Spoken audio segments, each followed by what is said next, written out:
Bonsoir, bienvenue dans Terre d'innovation, votre magazine dédié au digital et à l'innovation. En Martinique, il existe un outil de notre quotidien que l'on connaît finalement assez peu, le grand port maritime de la Martinique, un lieu qui est stratégique par lequel transite la quasi-totalité des marchandises, mais aussi des passagers, des navires, des flux logistiques indispensables à l'île. Aujourd'hui, ce port est en pleine transformation. Modernisation des infrastructures, innovation technologique, transition énergétique, avec des projets structurants comme Hub Antilles ou encore le réseau électrique intelligent capable de produire et de piloter sa propre énergie. Ce soir, dans Terre d'innovation, nous allons prendre le temps de comprendre simplement comment fonctionne ce port, quelles sont les innovations qui sont en cours. Et pour en parler, j'ai le plaisir d'accueillir deux invités qui sont au cœur de cette transformation. Bruno Mancé, bonsoir. Bonsoir. Vous êtes donc le président du directoire du Grand Port Maritime de la Martinique. Et puis Kelly Mamadou, bonsoir. Bonsoir. Chef du service développement durable et innovation du Grand Port Maritime de la Martinique. Terre d'innovation, quelles innovations en cours et à venir pour le Grand Port de la Martinique? C'est parti.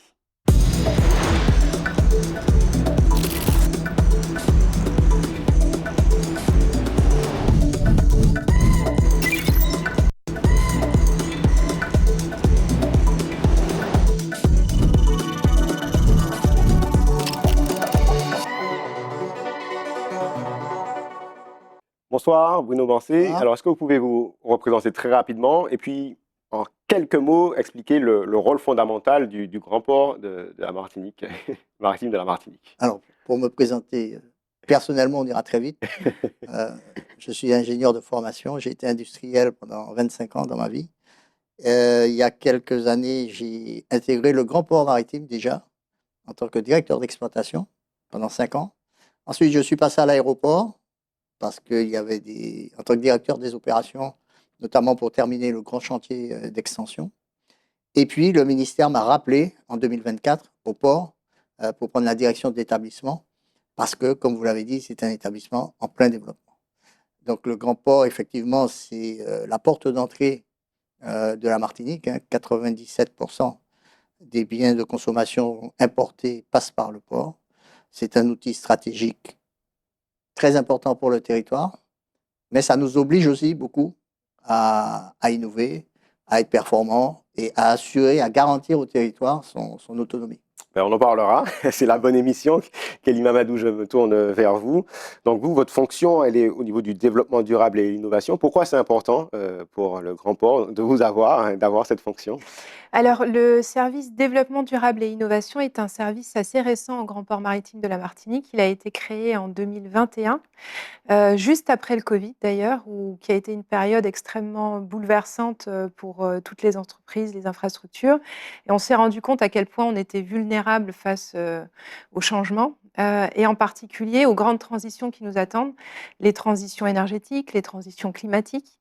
Et la vocation donc de ce service, c'est de préparer le Grand Port de la Martinique à être le plus autonome et le plus résilient possible. Alors, Bruno, vous le disiez, le port est un outil vital, pardon. En quoi son bon fonctionnement est-il indispensable à la Martinique? Compte tenu de l'éloignement, si le port est fermé, l'économie est vite bloquée.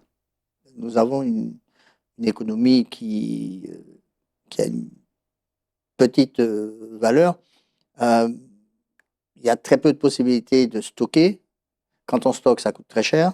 Donc, il faut que les flux soient les plus rapides possibles. Et il faut donc que le port soit ouvert déjà et performant. Donc, le port est à la disposition des compagnies maritimes et des clients du territoire tous les jours de l'année, 365 jours par an, sauf le 1er mai. Le 1er mai, il est fermé.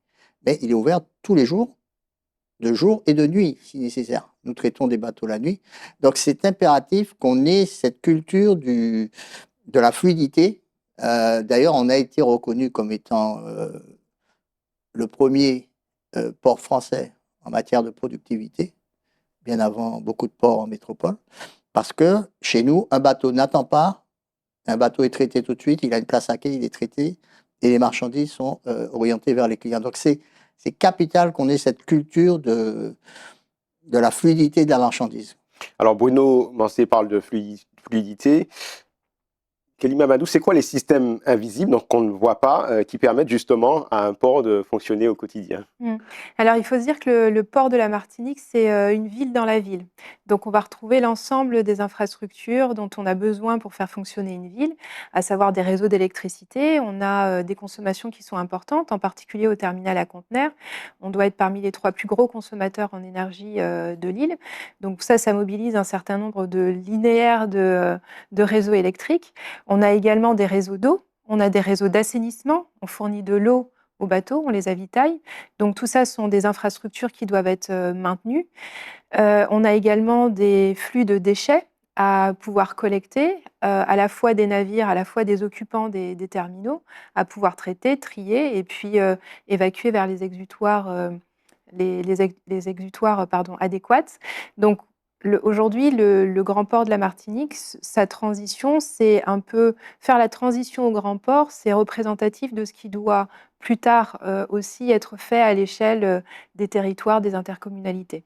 Très intéressant. Alors, il y a un projet dont on va parler maintenant, c'est justement ce projet électrique. Donc, on parle de Smart Grid, Oui. qui est une innovation clé et méconnue. Alors, c'est un terme un peu technique, Smart Grid portuaire. Qu'est-ce que ça veut dire et surtout, c'est quoi l'objectif d'un tel projet? Alors, l'objectif, c'est de préparer le terminal à une résilience, à la fois à une autonomie énergétique et à sa résilience dans des situations de crise climatique sévère. Comme monsieur Mancé le disait, le terminal à conteneurs doit être disponible en toutes circonstances et doit pouvoir opérer les navires même dans des situations critiques. Donc un smart grid, c'est un terme, c'est un anglicisme du coup qui est qu'on a repris un petit peu à notre compte, mais pour dire réseau électrique intelligent. Intelligent dans ce sens où il utilise des énergies renouvelables, en particulier le solaire, pour pouvoir redistribuer cette énergie à ses consommateurs. Donc la difficulté de ces réseaux-là, c'est de pouvoir capter une énergie qui est variable, la gérer et optimiser l'énergie au moyen de systèmes de stockage d'électricité pour la rendre disponible pour nos usages, avec évidemment des objectifs de performance, d'efficience énergétique, mais aussi économique. C'est-à-dire qu'on va chercher aussi à optimiser nos factures d'électricité résiduelles au moyen de ces systèmes-là. C'est un projet qui est déjà en cours. C'est un projet qui est en cours. Aujourd'hui, les installations sont visibles, sont mises en place. Donc, on a 1,3 MW crête de panneaux solaires qui sont installés en ombrière de parking. Pour qu'on comprenne, pour que je comprenne un peu un Euh, exemple ce que ça peut vouloir dire. Alors, on est en train de parler d'environ 10 000 m² de panneaux solaires qui sont D'accord. installés sur les parkings en ombrière. Ça permet de couvrir la consommation d'une petite ville, en gros. 1 mégawatt crête, on serait sur une ville comme, alors peut-être pas le Lamentin, mais on serait sur une ville comme Ducos, par exemple. D'accord. Bruno Mancé, pourquoi c'est stratégique justement pour le port d'investir sur ce type d'outils plutôt que de rester sur un modèle énergétique classique? Pour plusieurs raisons. D'abord, la première, c'est que c'est un engagement au niveau international, hein. L'OMI a fixé des exigences à horizon 2050 concernant nos émissions de gaz à effet de serre qu'il faut qu'on diminue de façon drastique, pour ne pas dire arriver à zéro à horizon 2050. Donc, tout le secteur maritime a pour objectif de se décarboner. Donc, ça concerne les navires qui font leurs propres investissements. D'accord. Et ça concerne aussi les ports. Donc, nous n'avons pas le choix, nous sommes engagés et nous avons une obligation de résultat de ce point de vue-là. Donc, ça, c'est une première chose. Alors, bien évidemment, cette stratégie internationale est déclinée au niveau européen, plus au niveau national, et donc ça nous revient à travers nos tutelles que sont le ministère des Transports et le ministère des Finances. Donc, ça, c'est le premier aspect. Le deuxième aspect concerne plutôt le territoire. Le territoire a des objectifs qui lui sont propres en matière de performance énergétique, et nous devons, puisque nous sommes un maillon essentiel, contribuer et montrer l'exemple à une amélioration de la politique énergétique du territoire. Donc ce sont les deux raisons essentielles qui justifient qu'on s'engage pleinement et qu'on mette beaucoup d'argent en fonds propres là-dessus. Alors, je ne sais pas qui de vous, Bruno ou Kelly, a un peu une perspective pour qu'on se rende compte, mais Peut-on imaginer un jour qu'on ait un port autonome Ah oui, dans 10 ans, oui. dans 10 ans? C'est ce qu'on vise, ouais. Oui. C'est notre horizon. C'est ce qu'on vise aujourd'hui. Alors, pas uniquement avec le Smart Grid, il Ouais. faudra y ajouter d'autres projets dont Kelly va parler tout à l'heure, Mhm. mais véritablement, ce que nous visons, c'est l'autonomie. Oui. Kelly? Oui, c'est tout à fait ça. Aujourd'hui, le Smart Grid, c'est une première étape qui nous permet de couvrir 46% des besoins du terminal. Donc, un grand pas est déjà franchi. Notre objectif, c'est d'aller vers le 100% avec des projets encore plus innovants. Mais on en parlera sûrement par la suite. Alors, Bruno Mancé, justement, c'est une feuille de route globale. Aujourd'hui, elle est écrite. On sait se projeter. Vous pouvez nous... Alors, sans Alors, dévoiler de nous avons secret, fait mais- voter en 2025 notre projet stratégique. D'accord. Le projet stratégique est orienté suivant plusieurs axes, dont l'un des axes majeurs, c'est le verdissement du port et la transformation énergétique. Donc, sur les 5 années qui viennent, ce sujet-là va nous occuper pleinement et nous avons budgété à peu près 15 millions d'euros d'investissement pour soutenir ces transformations énergétiques. Donc, c'est vraiment clair, il y a une feuille de route claire, nette, validée par notre conseil de surveillance, validée par nos tutelles, et que nous allons suivre chaque année pour nous assurer que nous arrivons à terme. Alors, Kelly Mamadou, il y a un projet qui m'a intrigué. C'est un projet donc de solaire en mer. Je crois que c'est Soleil Blé, c'est cela. De quoi s'agit-il exactement? Et ben, comme vous l'avez dit, c'est un projet de solaire en mer. C'est-à-dire qu'on vient capter la ressource solaire là où elle est disponible. On est sur un territoire insulaire, hein, vous le savez, la problématique du foncier et de la contrainte foncière est très importante. On a besoin d'arriver à une autonomie énergétique. Alors, on s'est tourné et on s'est dit, le prochain espace à observer, c'est probablement nos côtes et les endroits sur lesquels il y a possibilité, évidemment, en tenant compte des problématiques environnementales et visuelles et de protection du patrimoine naturel Bien sûr. martiniquais. Mais il y a quelque chose à regarder là-dessus. Il y a une étendue qui nous attend. Donc, on a beaucoup recherché et on a trouvé une jeune entreprise innovante française. Donc, on est très content en plus qu'il soit du cru, qui s'appelle Solar in Blue. Qui est pionnière dans ce domaine-là, sur du solaire flottant en mer, parce que du solaire flottant en lac, on va dire, on sait déjà faire. La particularité du solaire flottant en mer, ça va être d'aller chercher les défis technologiques qui nous permettent de répondre aux contraintes de houle et aux contraintes cycloniques particulières qu'on a ici. Et donc, a priori, ça fonctionne. C'est déjà en place. C'est un prototype. On en est où sur ce projet? Alors aujourd'hui, c'est une société qui a déjà mis en place 2 prototypes et qui a une version industrielle en cours de réalisation. Donc un prototype au port de Sète, qui est d'une échelle modeste, mais qui a quand même permis de valider le fonctionnement des systèmes en termes de robustesse vis-à-vis de la houle. Donc elle a été en capacité de tenir sur des houles pouvant aller jusqu'à 14 mètres en conditions réelles. D'accord. Donc ça, pour nous, c'est quelque chose de très important et qui nous permet d'avoir un partenaire dont la compétence technologique est présente. Maintenant, il y aura d'autres défis, en particulier la houle cyclonique, sur lequel là, on a des études qui sont en cours en partenariat avec eux pour qualifier le type de vent qu'on peut avoir ici et puis les conditions auxquelles seraient soumis les ouvrages en conditions ici en Martinique. Et derrière, l'objectif, c'est d'arriver à installer entre 1 et 4 mégawatts crête de panneaux solaires sur des plateformes qui permettent d'avoir une mobilité entre elles et d'épouser le fonctionnement de la houle qu'on a ici. Alors, pour encore essayer de se projeter, ces 4 mégawatts crête, ça représenterait quoi, une contribution Alors là, clairement, à 4 mégawatts crête, alors à 2 mégawatts crête, donc la moitié, on couvre la totalité des besoins du terminal. Ah Et oui. si on dépasse et qu'on veut monter, et que là, on se met vraiment au service, en Ah plus oui. du territoire, on serait capable de monter jusqu'à 4 mégawatts crête. Et là, donc, on réinjecte sur le réseau pour verdir le réseau martiniquais dans son ensemble. Très bien. Donc, Bruno Mancé, on se rend compte que ces innovations, elles ont un coût. Hein. Vous avez parlé des budgets de plusieurs millions d'euros. Quand vous réfléchissez à ces projets, vous réfléchissez simplement à l'impératif environnemental ou vous arrivez à le concilier avec la performance économique?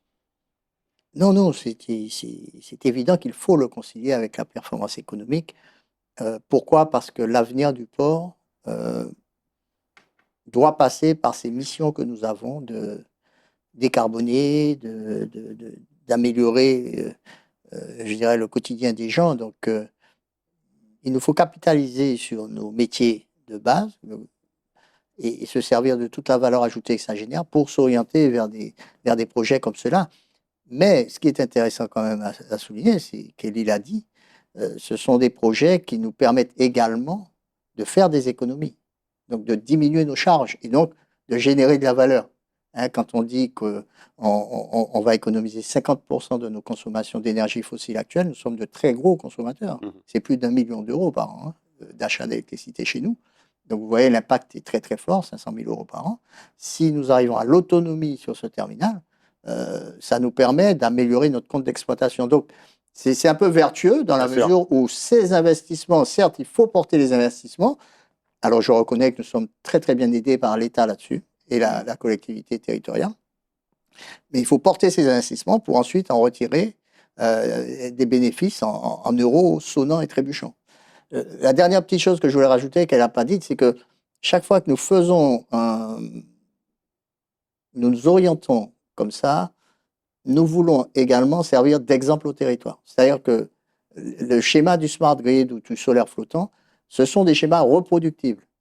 Si vous voulez, le smart grid, vous le prenez, vous l'installez dans une zone industrielle où il y a des bâtiments, ça fonctionne parfaitement. Donc l'idée, c'est aussi de servir d'exemple, d'inciter les autres, que ce soit les collectivités, les EPCI ou les privés, à faire comme nous, à participer, à améliorer le mix énergétique de la Martinique. Alors, l'innovation énergétique, c'est un levier majeur, mais il y a aussi la transformation du port qui passe par la modernisation d'ampleur des infrastructures.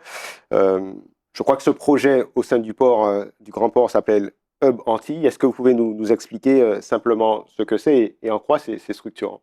Alors, le Hub Antilles est un projet colossal qui a été initié en 2022, à la fois par l'État, la collectivité, le port et un partenaire privé qui est la compagnie CMA-CGM. Alors, c'est le résultat, si vous voulez, de la décarbonation aussi du secteur maritime. Cette décarbonation entraîne de facto, alors pour des raisons qu'on ne va pas évoquer ici, c'est très compliqué, une augmentation de la taille des bateaux. Ah oui. Voilà, ça c'est de facto, c'est l'une des conséquences. Donc aujourd'hui, nous traitons des bateaux sur le port qui font à peu près 3000 EVP. EVP, c'est les équivalents 20 pieds, c'est un container. D'accord, très bien. Aujourd'hui, les bateaux que nous recevons font entre 2500, 3000, 3500 EVP. Demain, avec le Hub Antilles, avec la décarbonation, pardon, les bateaux que nous verrons passer devant chez nous vont faire jusqu'à 8000 EVP. Donc il faut que le... Fois 2, voire plus. Oui. Donc il y a deux solutions. Soit vous les regardez passer au large, parce que, soit vous nous donnez les moyens de les accueillir. Et donc l'idée du hub, c'est bien ça. C'est d'abord d'être en capacité d'accueillir ces plus gros bateaux, non pas parce que notre consommation intérieure va augmenter, non, elle est stable, notre consommation domestique est ce qu'elle est, mais il faut pouvoir accueillir ces nouveaux bateaux. Et concrètement, qu'est-ce que ça veut dire? Ça passe par l'allongement des quais. D'accord. Donc aujourd'hui, notre quai fait 450 mètres de long, il va faire 600 mètres bientôt. Ça passe par un tirant d'eau de 14,50 mètres pour pouvoir accueillir ces gros bateaux.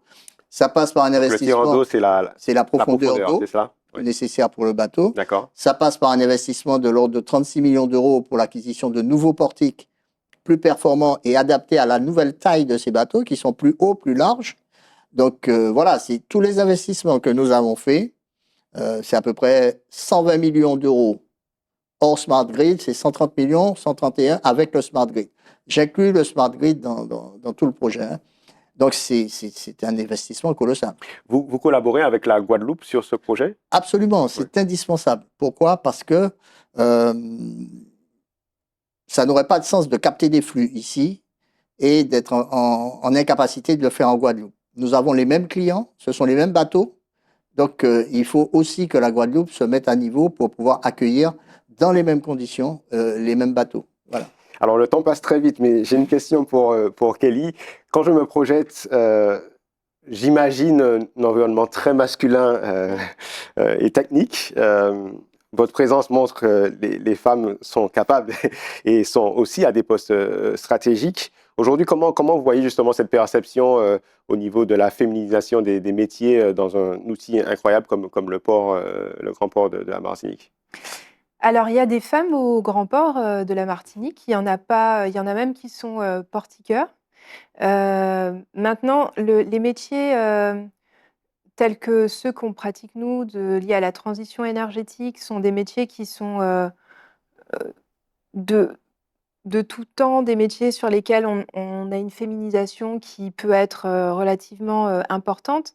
Donc moi, je dirais que le grand port de la Martinique est un peu à l'image de ce qui se fait dans les entreprises de façon générale, et que la féminisation est de plus en plus présente.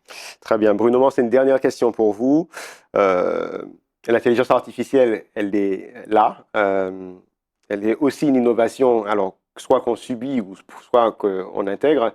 Aujourd'hui, quelle est la vision du grand port voilà, de la Martinique par rapport à cela? Est-ce que on est à l'état de réflexion? Est-ce qu'on regarde cela ou est-ce qu'il commence à avoir des Alors, réflexions pour se dire nous sommes comment à on l'état intègre? d'expérimentation. OK, C'est un sujet très important pour nous parce que, comme vous l'avez dit, il faut qu'on évite de subir bien sûr. l'IA. Donc, nous avons une contrainte forte qui est la protection de nos données. Le port est un établissement classé au sens de la sûreté et de la sécurité. Le terminal de la Pointe d'Évêque est un point d'importance vitale. Donc, ça nous oblige à une maîtrise de nos données assez forte. Donc, c'est vrai que on ne peut pas ouvrir non plus le port aux IA, j'ai envie de dire, du marché, qui sont très performantes, enfin, Comme qui toutes, peuvent oui, l'être oui. ou pas. Donc, nous avons choisi aujourd'hui, la réflexion, c'est de développer notre propre IA, tout en lui permettant de communiquer avec les IA qui existent sur le marché. Et ça, c'est un projet Martinique où vous êtes aidé au niveau Martinique. national? C'est un projet de C'est Martinique, un projet d'accord. Martinique Très que nous bien. menons à l'intérieur du port. C'est OK, nos équipes informatiques qui mènent ce produit, qui est en phase d'expérimentation. d'accord. Et l'idée, c'est véritablement de construire une IA qui réponde aux besoins des opérateurs, des agents du port dans leur quotidien, dans leur Sans travail. compromettre les Voilà, données. sans compromettre les données du port. Très bien. Dans quelques secondes, je vous retrouve pour la masterclass. Le temps pour moi de remercier mes invités. Bruno Mancé, merci beaucoup. Donc, je rappelle, C'est président moi. du directoire du Grand Port Maritime de la Martinique, et Kelly Mamadou, donc chef du service développement durable et innovation du Grand Port Maritime de la Martinique. Merci. Voilà, place à la masterclass.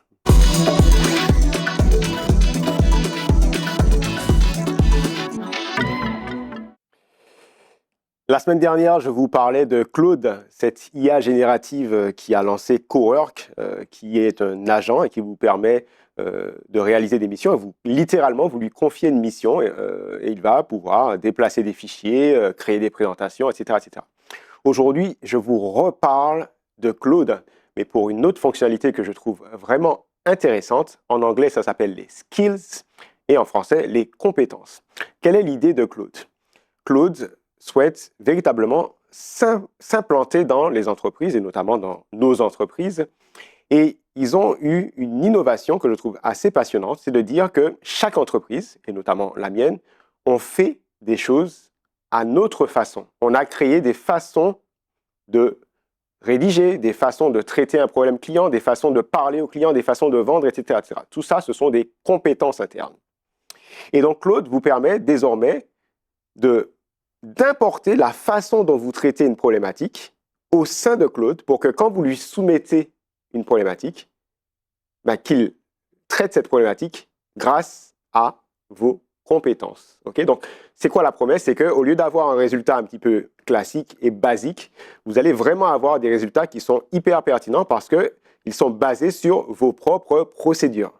Ce qui est passionnant parce que ça montre clairement que les entreprises qui seront capables de mettre à plat leurs procédures, de structurer leurs procédures, seront celles qui iront le plus vite dans l'intelligence artificielle.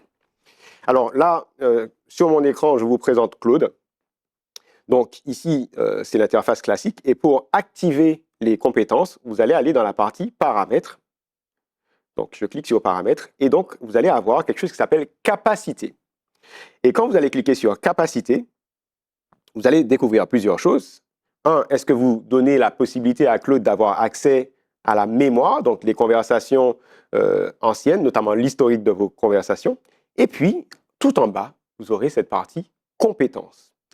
Et là, dans compétences, vous pouvez créer tous les types de compétences, tout ce qui vous passe par la tête.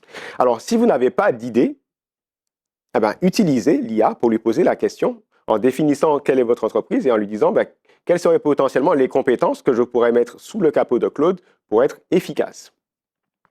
Quand vous voulez créer une compétence dans Claude, il vous aide aussi avec un compétence helper, un skill creator, donc un créateur de compétences, où il va vous poser des questions et pas à pas, vous allez pouvoir créer vos compétences. Il y a une compétence qui est très utile dans mon entreprise, je l'ai prise parce qu'elle est utile dans toutes les entreprises, enfin je pense, c'est cette compétence de vendre. Et donc, chez Awitech, on a cette capacité où on vend et on sait comment on vend. Et donc, on a voulu créer cette compétence de vente. Donc, j'ai utilisé Claude et j'ai utilisé donc, le Skill Creator. Et ici, si vous avez ma conversation, et vous voyez, tout cet échange a été fait pour qu'à terme, il arrive à me créer une compétence de comment on fait pour vendre au sein de ma structure Awitech. C'est une compétence unique qui a été faite par les questions-réponses. J'ai donné un certain nombre de données. J'ai donné accès à nos offres, etc. Je gère la confidentialité, mais je donne accès à suffisamment de contexte pour que ça soit pertinent. Et après avoir fait le développement de ces compétences, j'ai qu'à cliquer sur « Copier dans vos compétences » et à partir de ce moment, magie, on va voir que les compétences vont être importées dans Claude et qu'à chaque fois que vous allez faire une demande, Claude va se poser la question de est-ce qu'il doit utiliser telle ou telle compétence. Voilà, c'était un petit peu avancé, mais je voulais vous montrer la puissance de l'IA aujourd'hui. Terre d'innovation, c'est terminé pour ce soir. Merci à David Torres et Johan Constant pour la réalisation. Je vous donne rendez-vous lundi prochain à 20h10 ou à 23h30. Et puis d'ici là, restez connectés sur les réseaux sociaux de Zidata. Bye bye.